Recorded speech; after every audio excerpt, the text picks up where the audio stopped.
Good afternoon. Welcome to another episode of Spilling Tea. I am your host, Tiffany Daniels. We are going back to the JRC, but first, oh my gosh, I can't talk. First, the disclaimers, and then the trigger warnings. All right, folks. So, if you're unfamiliar with the Stop the Shocks campaign or the campaign against the troubled teen industry, all pertinent links are right there in the description box.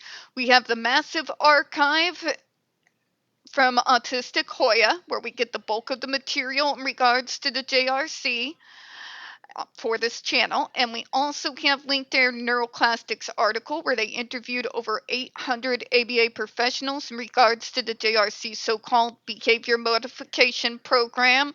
The very same one that got so deep under the JRC skin, they threatened them with a defamation lawsuit if they did not remove it from the website.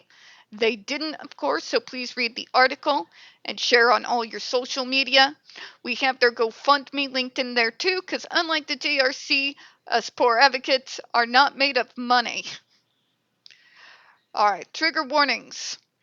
When we discuss places like the Judge Rotenberg Educational Center or Agape Boarding School for Boys, you're going to hear vivid descriptions of and catch clips or surveillance footage of people with mental health issues and disabled people being tortured and abused. If you have young children present, please use your headphones. Also, this channel is marked not for kids for a reason. We do use profanity and speak on dark subjects. If your child is 16 and younger and watching, parental supervision is very much advised. So, where we left off, this regression led to RM being strapped to a bed with posy straps in isolation. And I'm going to ask JRC, whose fault is that? And if you say it's MDDS, I'm going to scratch your eyes out like I'm channeling Church, who is our little dwarf cat back there that has Napoleon complex. It's because you took them off the device. Again, fact, your device is invasive, intrusive, and every single bit much as a restraint as a straitjacket. Please spare us. If you shoot electricity directly into those electrodes that are strategically placed on certain muscles on the human body, you're going to cause those muscles to tense in such a way that the person that is getting shocked no longer has control over them. Kind of like someone who has epilepsy when in seizure, sometimes they will jolt. People who are electrocuted, bodies jolts against their will. Okay? That's how that works. Which means they're not moving in a way that is of their own conscious volition. It is very, very much a restraint. But then we put them away from everyone and da da da da da da da. You people gave this poor kid PTSD. The reason why they get violent, they're more aggressive. As a survivor, let me break it down for you. In particular, as a survivor that had severe rage issues coming out of that situation, I might add. When you go through abuse in a way that your normal person who doesn't have to go through abuse doesn't, our fight or flight response is constant. It's constantly in our heads, okay? And can be set off at the slightest provocation.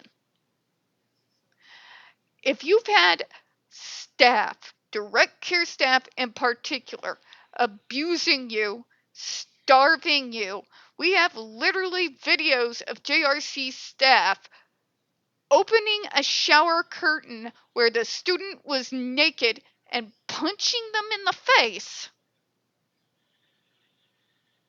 When you go through an ordeal like that, and you're moved to a new place dealing with new staff, Guess what? The trauma that has been caused can cause us to attack those staff as a means of self-defense.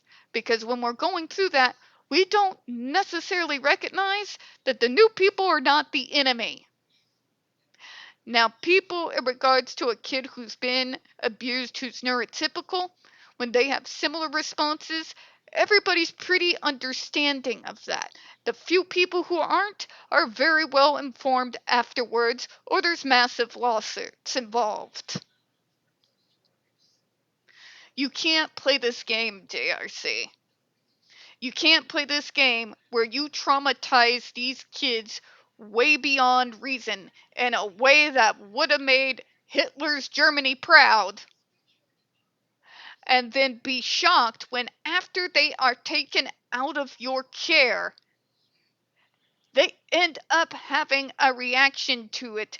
And now we've got psychological issues on top of the triggers that were never properly dealt with in the first place.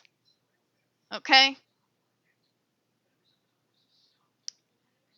You think I didn't attack? You think I wasn't at an ever heightened fight or flight mode? Because quite frankly, I still am.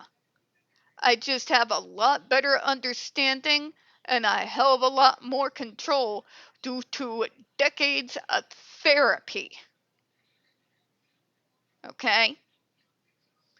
Where I can at least understand what's happening and know what self-soothing techniques I need to use in that situation to keep myself calm and keep myself from acting out. When you first come out of the situation, those don't exist yet. You can't really recognize friend from foe. So no, it doesn't surprise me that he attacked staff in particular, considering he suffered horrendous, barbaric abuse and torture at the hands of the direct care staff at the JRC. And suddenly we're surprised when he attacks staff? Please, for the love of God, JRC, stop smoking crack, or at the very least, stop smoking crack before you write this crap. It is the most human reaction in the world when you come out of an abusive situation and enter into a program. If the individuals, even on a superficial level, resemble the ones that abused and tortured you, you are probably going to try to attack them first. It is a primal instinct for survival. It is not an excuse to send them back to you so you can continue to make money off of the pain and suffering you're inflicting on us. Again, this is a situation that calls for bringing somebody in who's an expert in regards to childhood trauma onto the rest of the overall treatment team. Not to send the kid back to the abusers that caused this escalation in the first place. Or, as I like to say so often, the logic isn't logicking here. Okay? It's really not. We're going to go ahead and close out for today, folks. I was going to do number 5, but yeah. I can only deal with so much JRC before, know it's correct, before I get triggered. And those weights and that punching bag in the back exercise room starts looking real friendly. Alright, folks, we don't get very many views on this channel. The few we do do tend to get removed from time to time, so please don't forget to hit the like button, hit subscribe. Please don't forget to hit the comments. I do appreciate your time. And as always, folks, we here at Spilling Tea hope you have a good one. I'll see you all tomorrow. Bye-bye, everyone.